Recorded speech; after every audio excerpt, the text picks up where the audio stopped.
Selamat malam, kami dari kelompok 19 praktikum sistem digital lanjut akan menjelaskan percobaan yaitu mengenai latch dan flip-flop. Mungkin untuk perkenalan terlebih dahulu, perkenalkan nama saya Muhammad Ilza Muhtaromi dengan NIM 027. Lalu selanjutnya bisa berkenalan.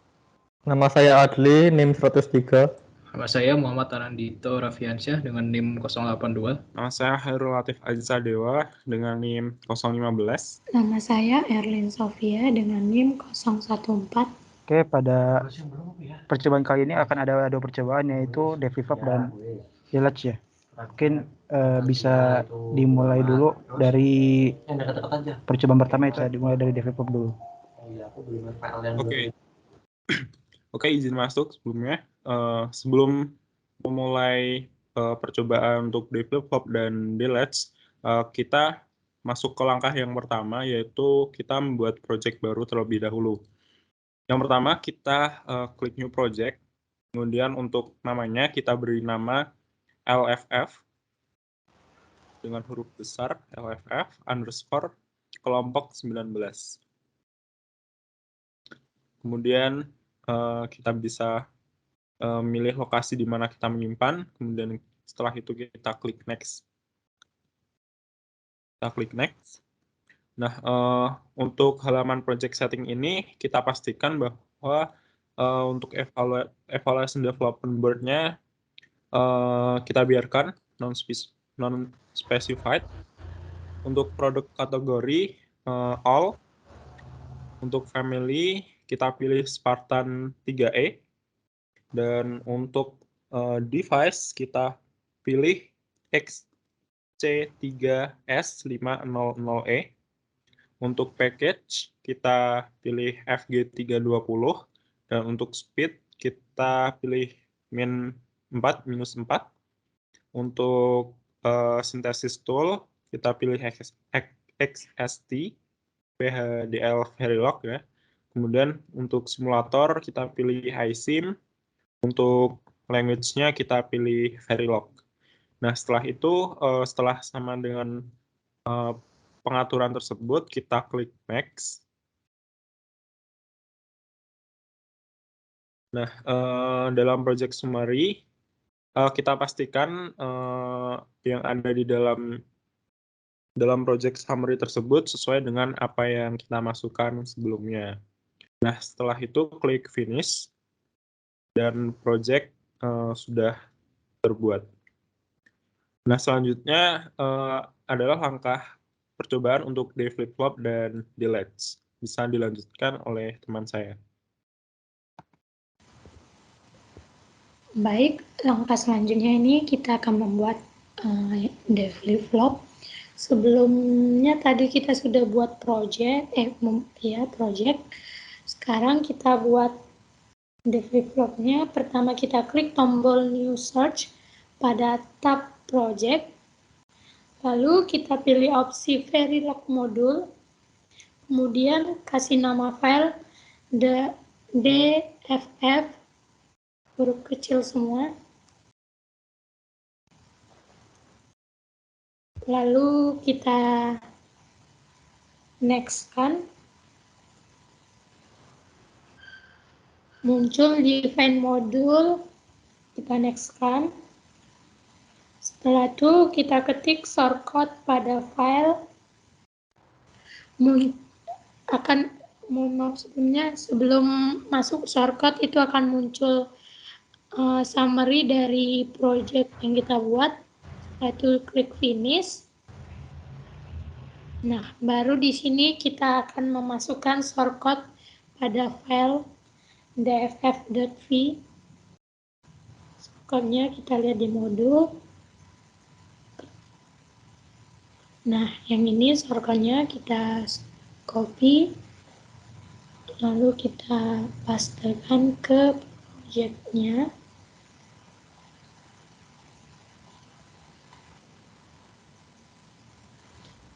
Setelah dipaste, kita klik tombol new search pada tab project dan pilih opsi Verilog test. Nah, kemudian kasih nama file dff.db.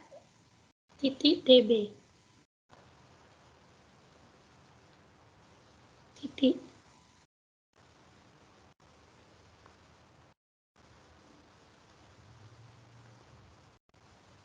Lalu kita klik tombol next. Beneran titik apa underscore? Titik. Titik.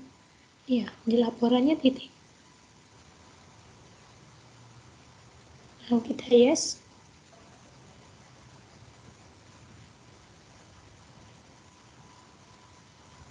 Muncul ini, kita next kan. Muncul summary, kita yes kan. Finish.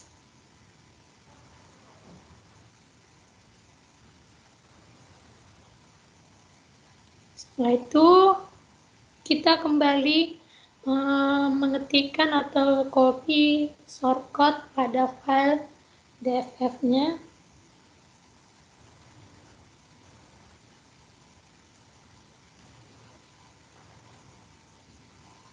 Copy, kita pastekan.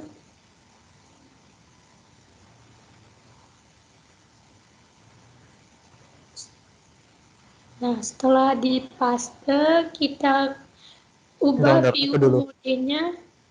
Untuk 5 input terakhirnya ini diubah. Oh iya, untuk 5 nama NIM-nya. Ya, sesuai dengan NIM sesuai dengan kelompok kita, kelompok 19 itu yang ini. Kalau diubah ke biner jadi 10011.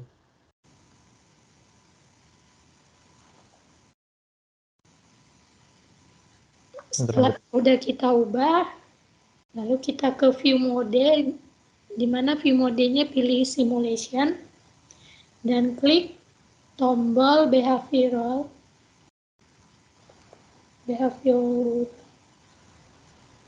yaitu klik tombol itu. Jika shortcut-nya tidak ada yang error, akan terlihat centang hijau. Selanjutnya, kita klik simulate behavioral model untuk membuka ISIM-nya. Nah, ini tampilan dari ISIM hasil inputan dari data yang kita masukkan tadi. Selanjutnya akan dijelaskan oleh teman saya. Oke, kita lanjut ke analisis hasil keluaran sinyal di flip-flop. Di sini terdapat 10 kolom sinyal. Untuk kolom sinyalnya untuk Q dan Q bar bernilai nilai X. Contoh sinyal keluaran itu yang pertama antara 300 ns hingga 400 ns. Keluaran Q-nya bernilai 0 karena D-nya 0 dan clock bernilai 1. Sesuai dengan prinsip kerja rangkaian flip-flop dengan clock di mana clock di sini berlaku sebagai input clock dan D berlaku sebagai input utama. Input clock di sini berfungsi untuk menahan data masukan pada jalur data atau input Q agar tidak diteruskan ke rangkaian RS flip-flop.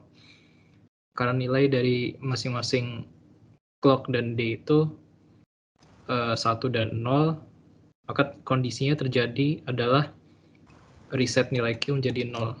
Selanjutnya untuk di latch, saya kembalikan lagi. Oke, jadi yang berikutnya yaitu percobaan di latch ya. Masih pakai project yang sama tadi, namanya LFF_ kelompok XX, kelompok 19. Nah, itu langsung aja kita buka new source-nya. Di situ pilih yang Verilog modul, lalu pada file name-nya dinamain DLATCH. Oke, lanjut di next.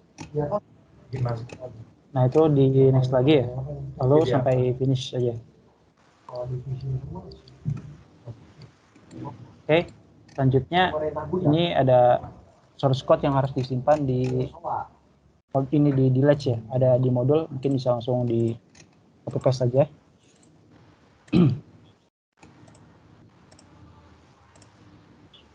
Itu di copy lalu dimasukkan ke latch tadi, modul di latch-nya.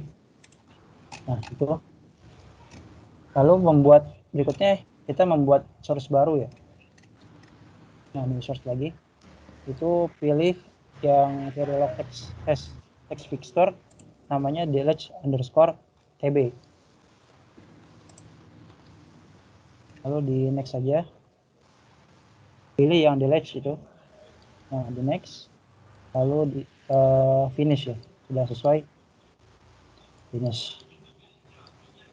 Nah, ini kita masukkan kode ya. Yang ada lagi di modul, cuman nanti ada beberapa perubahan ya sesuai dengan tugas. Kita pakai kelompok 19 ya. Jadi di copy aja dulu.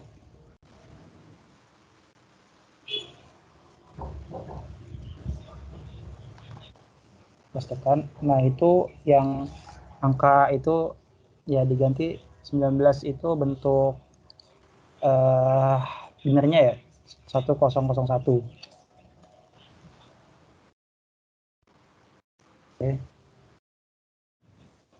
Oke, kalau sudah di save, oke, tidak ada error ya. Lanjut, kita pada view-nya, view itu kita pilih simulation ya. Terus pilih yang delete_tb, tuh, dipilih yang isim simulator di bawah. Nah, itu. Terus pilih yang behavioral, cek sintaks itu.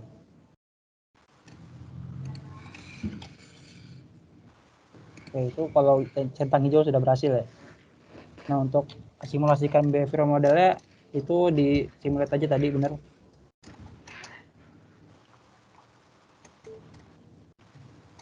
Simulate. Kita tunggu dulu ya. Nah, ini kurang lebih hasil sinyal output dari hasil percobaan ya.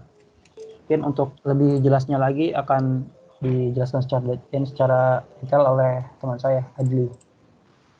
Ya, untuk contoh keluarannya, untuk yang kolom 300 sampai 500, keluaran Q-nya bernilai 1, terus D-nya bernilai 1, dan CLK-nya bernilai 1.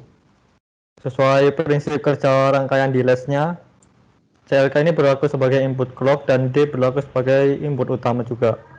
Karena nilai clock-nya 1, maka nilai dari output-nya itu juga 1. Maka apa itu? Maksudnya nilai dari clock-nya 1, maka nilai output-nya akan mengikuti nilai dari input utamanya, yaitu 1. Sehingga nilai output-nya juga 1. Untuk yang contoh kedua, pada kolom 500 sampai 700, untuk output-nya 0, CLK-nya 0, dan D-nya 0, sesuai dengan prinsip kerja delete, di mana CLK berlaku sebagai input clock dan D berlaku sebagai input utama. Karena nilai dari clock-nya 0, maka rangkaian akan mengabaikan nilai dari input utama dan nilai output-nya adalah nilai output yang disimpan sebelumnya ketika nilai clock masih 1.